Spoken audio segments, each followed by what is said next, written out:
Hey Dan, goed je weer te zien, man. Ja, dat is altijd goed te zien, ja. Hey, ik was op een rondje Frankrijk met de camper. En toen reed ik langs Bretonse whiskies. En toen zei Petra, die zei tegen mij, hebben ze hier ook whisky? Ik zei, joh, ze maken tegenwoordig overal whisky. Hè? Wij hebben het al gehad over whisky uit Rotterdam. Dus we hebben in Nederland whisky, in Duitsland, Zwitserland en Frankrijk. En toen zat ik een beetje te mijmeren. Zijn er nou nog landen waar we het nog niet over gehad hebben? Nou ja, er zijn zat landen waar we het denk ik nog niet over gehad hebben. En ja, inderdaad, als je aan whisky denkt, dan denk je aan Schotland, ja. Ierland, Canada. Amerika, Japan. Ja, Canada is inderdaad zo'n land waar we het nog niet over hebben gehad. Er komt natuurlijk veel bourbon vandaan. Uit Amerika. Ja, bourbon komt niet uit Canada natuurlijk. Maar aan de andere kant, er zijn natuurlijk wel een paar interessante landen. En ik weet dat er iemand naar Nederland komt. Daar moeten we maar eens even over gaan hebben met hem. Want die heeft whiskies uit een land waarvan je niet direct dacht, hey, dat is een whiskyland. Nou puzzel je mij een beetje. Een whiskyland waarvan je niet denkt dat is een whiskyland. Het is Azië. Azië, oké. Ja. China, nee. Japan hebben we gehad. Taiwan heeft natuurlijk ook whisky. Juist. En de brand ambassador David Chen komt daarheen. Dus Kavalan. Wij spreken binnenkort eventjes af bij een mooie wijn- en whiskywinkel. En dan laat ik hem daarheen komen en dan gaan we daar eens even over babbelen. Dat lijkt me een heel goed plan.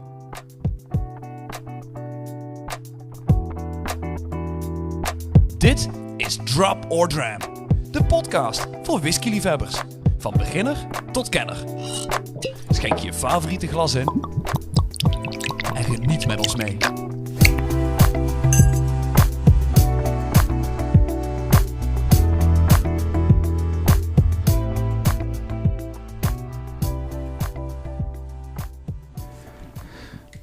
Hey Jan, ik zit hier in het Pittoreske Delft. Dat jij niet alleen, ik zit naast je. Ja. Ik zit natuurlijk in het mooie Delft en daar zijn we even uitgenodigd. Ik heb even Arjan's Wines and More uitgekozen. Een prachtige whisky- en wijnwinkeltje. Dat is een nieuwe zaak, hè? Vrouwen Juttenland. Nou, ja, hij zat hier al om de hoek een hele tijd. Maar hij is een klein beetje verhuisd, een paar 100 meter verderop. Ja. En ja, dit is een beetje een walhalla voor liefhebbers van het goede dranken des levens. We zitten hier in de tasting room en dus er is genoeg te tasten hier. Er is genoeg te tasten. Maar ja, wat ik al zei, ik heb even iemand opgepakt die ook aan onze tafel zit. Dat kan je niet zien, maar we maken zo wel even een leuk fotootje. En ja, we gingen het hebben over Taiwanese whisky. Ja. Want ik wist dat David Chen kwam, brand ambassador van Kavalan Whisky. En Kavalan is een whisky uit Taiwan. En ja, dan kan je mij wel als vraagbaak van de whiskywereld gaan vragen van wat is dat dan? Maar ik weet het eigenlijk ook allemaal niet zo goed. Die er verstand van heeft, hè? Ik denk dat we het beter kunnen vragen. So, David, very welcome to our podcast show. We were just introducing. So we know all about whiskey. We've been whiskey lovers for a drink, but talking about Taiwanese whiskey, then we are a little bit stunned. So it was a great thing to have you here in beautiful Delft and tell us more about some Kavalan whiskey. But first of all, very, very much welcome. Yeah. Thank you. It's good to be here. Welcome on my behalf as well, David. And could you please quickly introduce yourself? Sure. Okay. So I'm David. I'm from Taiwan, just like Kavalan. So I always tell people that before I became a whiskey professional, I was a professional whiskey consumer. So I was spending a lot of money on Kavalan, and I was buying so many bottles. And I decided there was a more economical way to do this, and that's why I decided to join the team. Yes. So you switched the side of the table Exactly. to the Kavalan side. So there are more than 30 product lines from Kavalan. So we have pretty much everything you can think of when it comes to whiskey.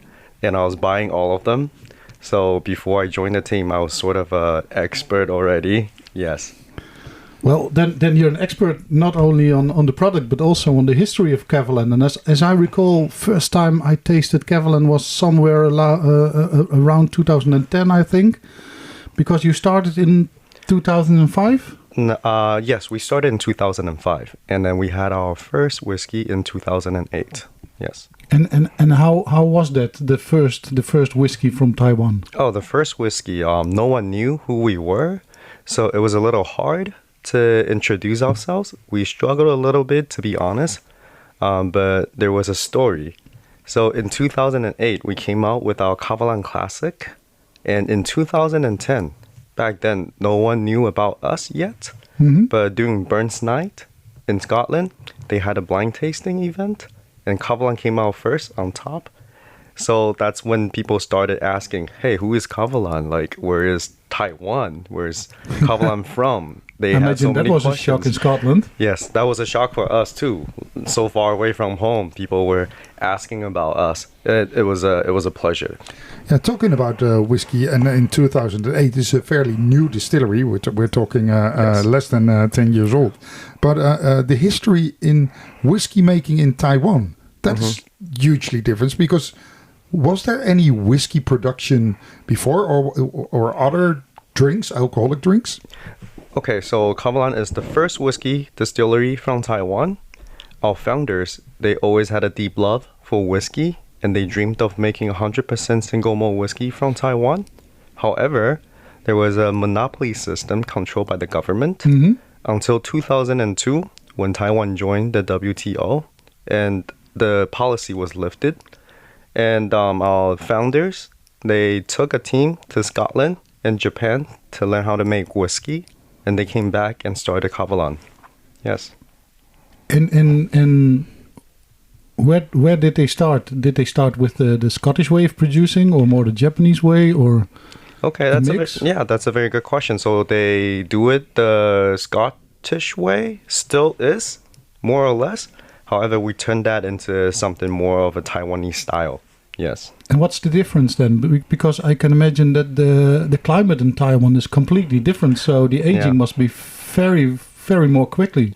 Exactly. So compared to Scotland, Taiwan is very, very hot.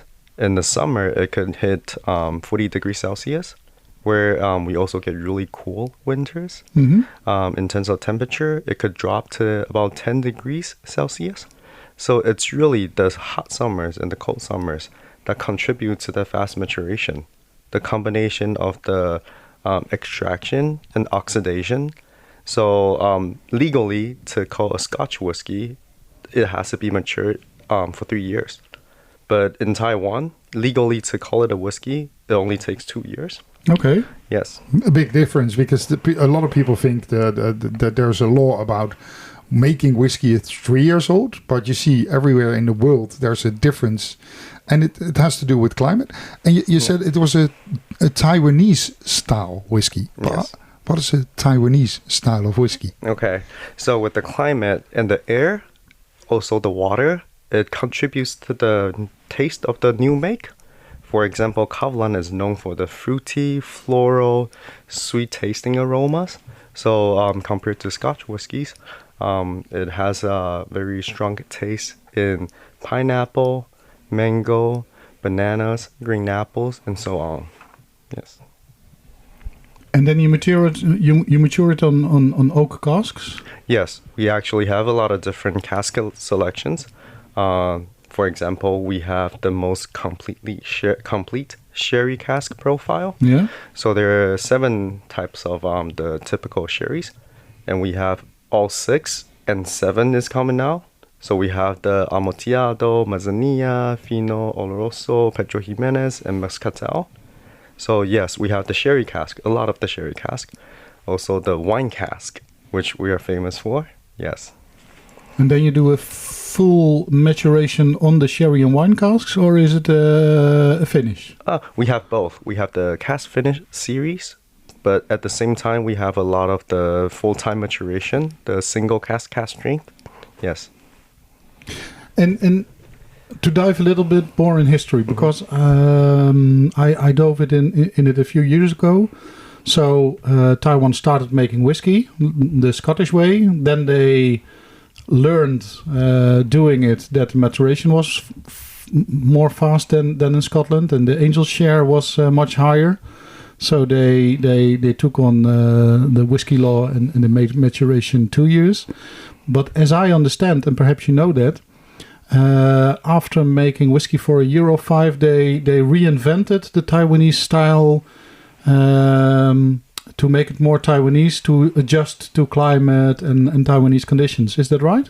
Correct. So even though it only takes 2 years to call the new make whiskey, we always mature for a longer time. So on average, it's about 6 to 8 years, if not more. Yes. And if you do the math, since it's a lot faster, by twice almost. So if you have like an 8-year-old Kavalan, without telling you how old it is, when you taste it, it would taste like a 15-year-old Scotch. Yeah. Yes. That's interesting. Yeah, you get older whiskey by your younger whiskey and just by maturation. That's. I think there will be a lot of distilleries jealous on making older whiskies Taiwanese style, but they're not allowed to. But that's interesting. So that's also a reason why I don't see a lot of age statements. A lot of people go by age statements, but it's very interesting that you say you look at a different style and making the whiskey and maturing the whiskey and monitoring the whiskey. So age statement in your case, it doesn't say anything. It just says age is just a number. Exactly. That's well put. Age is just a number, and we always see quality over age. For example, the Kavalan logo, if you see it, we have it vertically because we wanted to emphasize the 3 A's in the middle to stand for AAA for quality. So yeah, for us, it's always quality over age. Yeah, David is wearing one of the badges from Kavalan, but you say K-A, V-A en L-A-N. Alle drie de triple A vind ik wel heel goed gevonden natuurlijk. Absolutely. Ja, dus triple A. Talking about your range, you said you had so much of the whiskies. Before we have some samples here, and we'll get into that on our bonus episode. But you said you have so many different sherry casks coming out, but you have a different type of range in the Kavalan series. Can you take us very short through the different things? Are you the Solist? I know it's one of the first ones I ever tasted, and so what is the difference in the categories there? Sure. Okay. So before I go into the details, I would like to walk you guys through the names of each series. Yeah. Yes. So our founders, the Lees, they were fans of classical music. So when they started Kavalan, they wanted to name each product lines under musical element. For example, you mentioned the soloist. It's actually German for a soloist. Yes. So it's like a single piece of music performance where you also have the classic. It's not only the classic taste of Kavalan, but it also is the classical music style. On the other hand, we have concert masters, which are the cask finish series. And then we also have the conductor and then the podium to represent, the conductor at the orchestra and the podium that the conductor stands on. So there you have it. We have the core series like classic. We also have the cask finish that's named after the concert masters, the soloists that are single cask strength, and we actually have gin products as well. So there you have it. It's a very diverse profile. And taking us a little bit into the profiles. The classic is a classic style. That's your core range, your DNA of Kavalan, I say. And for example, the Solist. What differs then? Single cask is obvious, of course. So for the Solist, we have so many different casks. So there is the sherry cask, as mentioned earlier. Also the ex-bourbon cask. Also there is wine cask. And when we talk about wine cask, we have to mention our STR technique. So what happens? Shaved, toasted, and recharred. Yes. So what happens is we buy these wine casks from all over the world. We bring them to Taiwan to apply the STR technique. The resulting taste is very rich of the chocolate creamy taste, like toffee, caramel. Yeah. Yes. And because of our Dutch listeners, and we are a podcast for experts and beginners, a little translation in Dutch. Ze maken dus gebruik van de STR-techniek, hè? Shaving, toasting en recharren. Dat betekent dat je een gebruikt vat pakt. Dat scheer je een beetje aan de binnenkant, schaaf je een beetje aan de binnenkant. En dan ga je hem branden, toasten, waardoor die cellulose en het hout weer goed naar voren komt. En dan helemaal dik branden, hè? Recharring. Dus dan ga je echt die zwarte blakering erin krijgen ook. En dan vervolgens ga je hem gebruiken om bijvoorbeeld te finishen of verder te rijpen. So that was my short explanation of what you said about the STR technique. Mm-hmm. Sorry, my Dutch is really bad. It's a level 0 now. My Taiwanese is not that good as well. So. Yes. But only my Taiwanese drinking is very good. Oh, yeah. Is there... we're talking about Taiwanese whiskey, but is there a typically Taiwanese drink? Okay, so Taiwan is actually the third country on the list by the single malt whiskey drinking by value. So we are the third biggest whiskey drinking countries on the planet. So yeah, whiskey is the number one. But that's the consuming part. That's the consuming part. Yeah, but also talking about a typically Taiwanese a drink. Oh, a local drink. A local drink, something that we make from Taiwan. Okay, so beer is also big and it's pretty typical. Yeah, King Car also makes beer. Yeah. So there are a lot of other beer companies in Taiwan, and we're one of them. Yes. King Car is inderdaad een van de meest bekende biermerken die uit Taiwan kan. En is inderdaad het moederbedrijf van Kavalan. Dus, maar ja, whisky en bier ligt dicht bij elkaar. Is there any in the future? Just pop into mind because you make beers. And beer and whiskey are almost aligned to say. But it's also good food, beer and whiskey pairing. Yes. Any chance that we will see a beer pairing? I think so, yes. Or a beer pairing or a beer cask Kavalan style? Sure. I think in terms of pairing, it's very possible because when I do my events, instead of having a regular masterclass, I always wanted to pair it with something. So I've done like a pairing session with cigars. I've done it with chocolate. I've done it with food. In the future, I think we'll do it maybe with beer or other things that you can think of. Yes. Yeah, I think Kavalan reaches out for a lot of beer styles as they make so many styles of whiskey. Yeah, and we saw it with another company, Glenfiddich, with Jameson with some of the beer cask, stout cask finish. So maybe we'll see those in the future. Yeah. And we were talking about maturation. Ja, Jan, moeten we daar nog dieper op ingaan? Want het is wel heel interessant om eventjes even wat meer in de rijping te gaan. Ja. Omdat het natuurlijk zo'n klimaatachtig is. Maar dat kunnen we misschien nog eventjes in onze... als we gaan proeven. Ja, laten we dat sowieso doen. En voor now, shortly then. Mm-hmm. Into the maturation. So, classic, that's the... for a beginner in Kavalan, that's the best way to enter Kavalan. That is. We also have the distillery select number 1 and number 2. Yeah. Those are easy drinking at 40%, just like the classic. They're more light. So for the number 1, it's more fruity. The number 2 is more floral. Yeah. Some people like to drink it straight, whereas others, they could make cocktails out of them. Okay. Easy way to do it at home is what we call a highball. It is very popular in Japan where you add some soda water. Yeah. Exactly. Yeah. It's getting more trendy in Taiwan as well. Yeah. So those are easy ways to enter the Kavalan series. And then later on you can go into the cask strains. Yeah, and then you get the constant masters that are the cask finishes with port cask, sherry cask, wine cask. Yes. Yeah, and then single casks even. The soloists. Yes, those are my favorite. Yeah, the single casks? The single cask, yes. What's your personal favorite? Okay, so I have a lot. No, just one. You can only pick one. If I have to pick one, it would be the Vinho-Barrique, the wine cask. And that was crowned the number 1 single malt whiskey in 2015. Yes. And I have the old Kavalan bottles were in a very standard bottle, but they redesigned the bottle. Ooh. And we've got one over here, and it's an amazing thing. And it reminded me of something, but I couldn't put my finger on it. But David already told me the shape of the bottle of the Kavalans. Mm-hmm. Yes. It's shaped like Taipei 101. Taipei 101. Yes. So for those Beautiful tower. Yes. So it used to be the tallest building in the world. It is still the tallest building in Taiwan. The shape of Taipei 101, for those who are not familiar with it, it's inspired by the shape of a bamboo. Yeah. So they have different levels. Yes.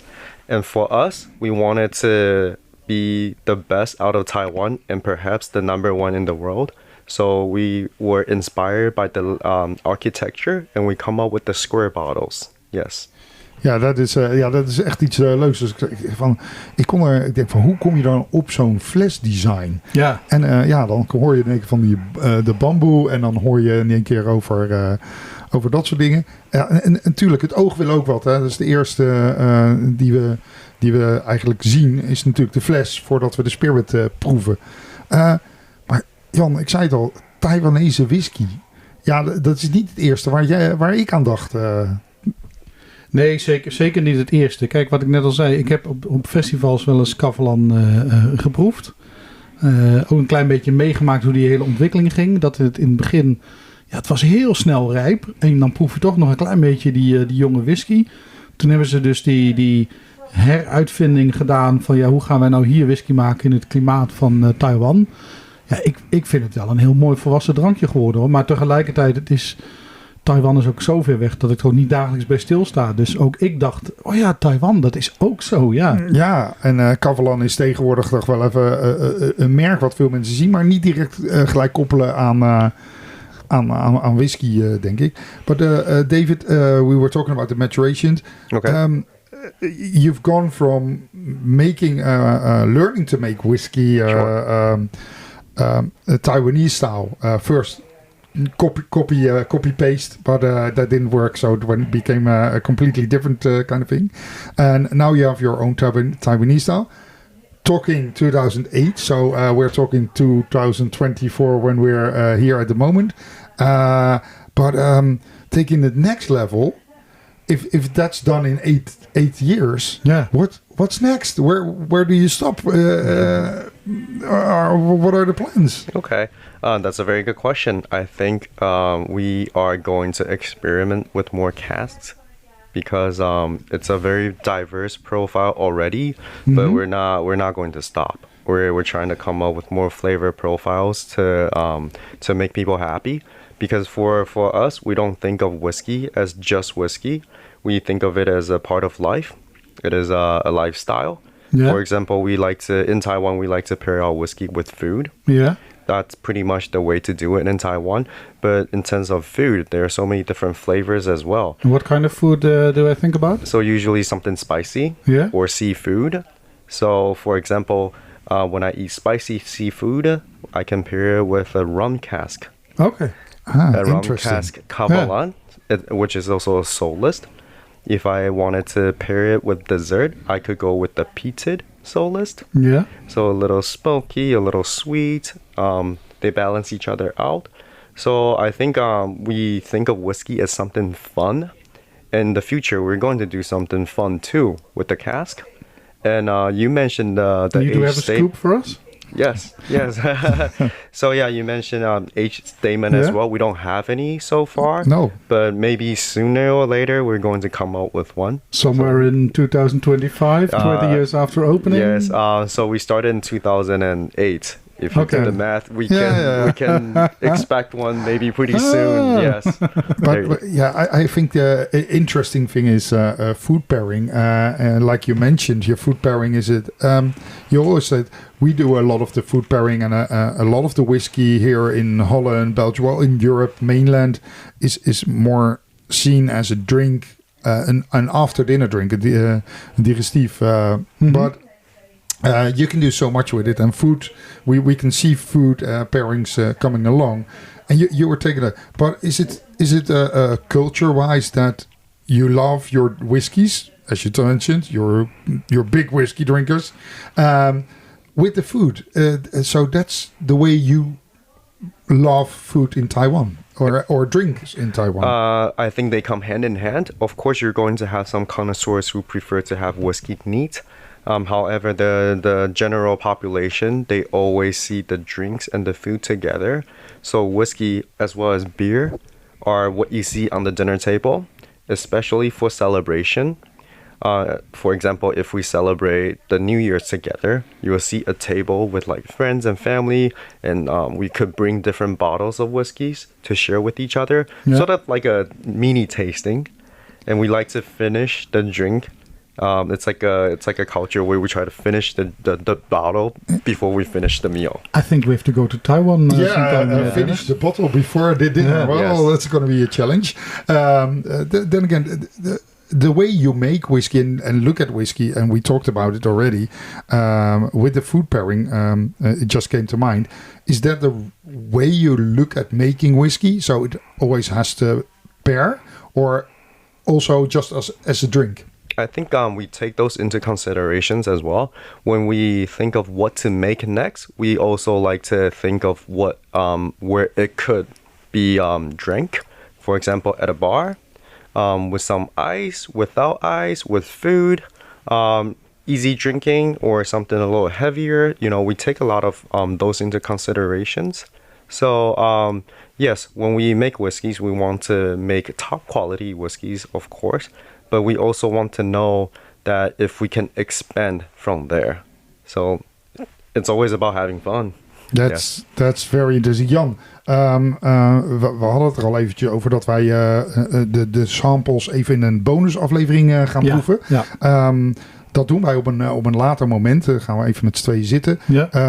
Ik heb gelijk een nieuwe challenge. Dus luister naar onze bonusaflevering. Want dan gaan we gewoon ook die food pairing en dergelijke. Gaan we Taiwanese stijl gaan we dat doen. Dan gaan we dus de verschillende dingen met een ik ga proberen een Taiwanese hapje te maken. Oeh. David, as I said for our bonus episode, when you're a very busy man and flying all over the world, when we get the samples, we put ourselves into a challenge. We're going to do a tasting Taiwanese style, so we're going to make some Taiwanese food. So we need some recipes, or we need some suggestions for you, and then we'll take that in the bonus episode and do a tasting Taiwanese style. Sure, I can share some of the ways I do my whiskeys. If you guys are okay with that. Yeah. Just tell that for the bonus episode in a second, and then sure. I would.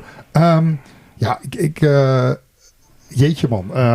Ik vind het wel heel gaaf te horen dat ze zo ver gekomen zijn. Ja, zeker. En een compleet andere kijk hebben, maar alle stijlen een beetje maken. En dat is wel heel interessant. En ze bestaan pas sinds 2005. Ze maken whisky vanaf 2008. We hebben misschien net wel gehoord dat er volgend jaar een 15 jaar ouder komt. Ja. Maar het is natuurlijk nog een super jong bedrijf.